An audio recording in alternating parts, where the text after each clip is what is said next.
I heard about a man who was 83 years old, who lived out on his farm, had an apple orchard, and had a pretty good sized lake right next to the orchard. And he would go down every morning with a bucket to pick up some apples. He walked down that morning, had several signs over his lake, no swimming, but there they were. Several good-looking women swimming in their birthday suits in his lake. So he walked down and they said, "Don't you stay down here. We're not getting out of this lake as long as you are down here." He said, "Oh, I didn't come to see you." And he reached down in his bucket, walked up to the edge of the lake and said, "I just came to feed my alligators." And out of the lake they came. Now, men, I told that because I just want to remind the ladies that we old men can still think fast on our feet. So happy Father's Day, guys. Now, I've attended many Father's Day services that did very little to me, except to make me feel guilty that I was not a good father. Have you ever listened to sermons like that? Well, I've titled this message, A Father's Day Message for the Aged. And as I look around, that pretty well fits most of us guys. But I've also titled it for the ages. That is, it fits all times, not just this time. Now, most of us men will probably not start a new baby and become a new father to an infant. And aren't you wives glad for that? But be careful, women. Miracles still do happen. Now, men, although we will not be new fathers, we can still make a difference as old men, as fathers and grandfathers. I want to tell you about Eddie, who was Al Capone's top gangster during the rip-roaring Prohibition days. His man Eddie had been given fancy provisions, top positions, unmatched power, and envied prestige. But Eddie wanted to clear his name so his little son could be proud of it. So Eddie decided to go to the feds and rat about Al Capone's various and secret operations. But did taking that risk really make a difference for his son at all? Well, we're going to get to that a bit later. On this Father's Day, for our time and for all times, men, there's a biblical message for us from 1 Corinthians chapter 16, verses 13 and 14. Listen to it, guys. Be on the alert. Stand firm in the faith. Act like men. Be strong. Let all that you do be done with love. Did you catch the last part? Do everything in love. Now, guys and gals, eavesdrop. You can eavesdrop now. In the midst of all that's happening around us, it's easy. It's easy to make some bad trade-offs, especially trading off some of the values us guys had when we were little boys growing up. I heard about a young tank driver in the Israeli-Arab War way back in the 40s who said to a sergeant, "Sergeant, I need a 3-day pass badly. My fiancée has sent me a Dear John letter and I need to get her back." And the sergeant said, "Young man, we are in a war. There are no 3-day passes. please, Sergeant, I'll do anything. Well, just to get him off of his back, the sergeant said, okay, if you capture an enemy tank and have it at the flagpole tomorrow morning, I'll give you a 3-day pass.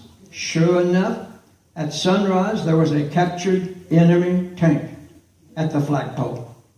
About 2 months later, that same tank driver said, Sergeant, I must have another 3-day pass. My fiancée is pregnant and I've got to go to Tel Aviv and marry her. Well, the sergeant said, well, okay, have another tank at the flagpole tomorrow morning and you have the pass. And the next morning there was another tank. Well, months passed and the sergeant said one day to the young tank driver, you know, our outfit has captured only 2 enemy tanks during this war, and you got both of them single-handedly. Now you tell me how you did that, and I'll give you a good promotion. And this young soldier said, well, Sergeant, that was the easiest thing I have ever done since I've been in this army. I just went to the motor pool, and I got one of our tanks about 1 a.m. in the morning, and I drove it down to the front line. And when an enemy tank approached me and turned its guns on me, I opened the hatch and I put my white shirt, waved it, and when the enemy driver popped out of his tank, I said to him, good morning, chap. Say, do you know how you can also get a 3-day pass? Now, men, we are on the front lines in a cosmic, cultural, spiritual warfare about values, what's accepted and what's not accepted. And there are no 3-day passes for us. We all know, don't we? We all know how different life is today than when we were kids growing up. And haven't we all heard it said, you can't take it with you?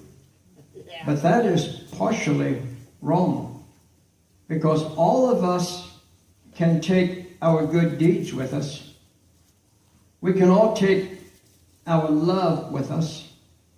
We can all take our family, our mates, our children, our grandchildren, and our friends with us to heaven. But we won't do that if we trade away our values that we grew up with. If we trade those away for the immoralities that are around us. So instead of trading away our values, let's invite, let's inject, let's integrate, let's inflame, let's include today's biblical text with this commitment. Got it, men? Here it is. I am going to be on the alert. I will stay in the faith. I will act like God's man. I will be strong. I'll do everything I do and everything I say with love. Everything. Okay, guys. Here's some battle plans to keep that commitment. Here it comes. Number 1, pay attention to our kids' mother and to our kids' grandmother. Because those kids and grandkids have been fed a lot of nasty, poisonous garbage about how to treat a woman. So let's feed them He-Man's recipe for uncommon love. For instance, let's build up, not tear down their mother or grandmother after all. That's our wife. Also, let's not blow up when she blows it. Let's get over it. Also, let's be kind and not rude to her. Also, let's not be touchy, but let's tenderly touch her every day. Wouldn't you gals like a daily touch of tenderness?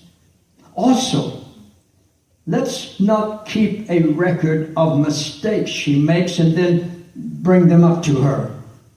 Not even once. Let it go. Also, when we make mistakes, let's admit it and change.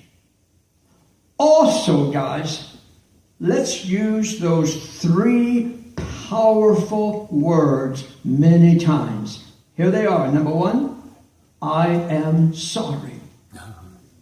Number 2, please forgive me. Number 3, I forgive you. Number 4, I love you. Number 5, let's make out. Oh, I mean, let's eat out. Let's eat out.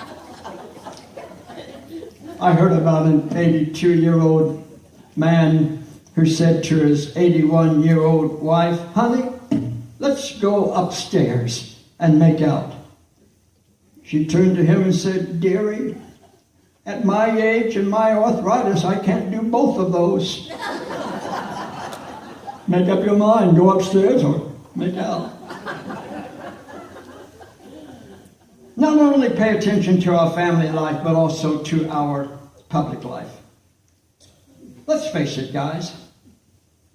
How do we come across to others who know we are Christians? How do we drive? What do we watch on the internet? How do we act and react, especially when we want to give somebody the middle finger? Don't give the middle finger, give them the whole hand in a wide wave. In short, act like we are sons of our Heavenly Father. When I was about 12 years old, I went to the Ben Franklin 5 and 10 cent store. Remember those stores that were 5 and 10 cents? When you could really buy things for a nickel and a dime? And I wanted to give my dad something, and I noticed kind of a picture that caught my attention. It was a picture of a big dog and a little dog that looked just exactly like the big dog. And the little dog was looking up at the big dog, and the little dog said this to the big dog, quote, when folks tell me that I'm like you, Dad, I almost burst with pride. For ever since I was a little pup, standing by your side, I've liked the things you say and do, and I'd just love to be known as a chip of such a block as you. End of quote. I bought that for my dad. My dad died 3 years later of the same heart disease I have. But I noticed something. My dad had put that picture and that little poem inside of a glass frame. He was so proud of that. Man, don't you think our Heavenly Father would be proud of us if He saw that we were really trying to be a chip off of His block, to think the way He thinks, to act and react the way He does it? And did you know that Ephesians chapter 5, verse 1 challenges us to do exactly that when it says this, be imitators of God as beloved children. And we can do that because He has put His own Spirit, His own DNA inside of each of us. Okay, let me tell you the rest of the story about Eddie, Al Capone's top gangster. Eddie never got to see how his little son kept his last name with pride, because Al Capone had his hitmen to use 2 shotguns to blow off Eddie's head. However, Eddie's little son grew up, got appointed to Annapolis, was commissioned as a World War II fighter plane, and received the Congressional Medal of Honor for shooting down 5 bombers one night and saving hundreds of lives on the aircraft carrier Lexington. Oh, by the way, the last name of that gangster that stayed with his son was O'Hare. So the next time you use O'Hare Airport in Chicago, where I was a senior controller in the control tower, the next time you use O'Hare Airport, remember that your kids and grandkids will take your name with them as they touch down on the runway of heaven. Oh, I know what some of you men may be thinking. I've blown it as a good father. I don't need to be reminded of that. But listen carefully, men.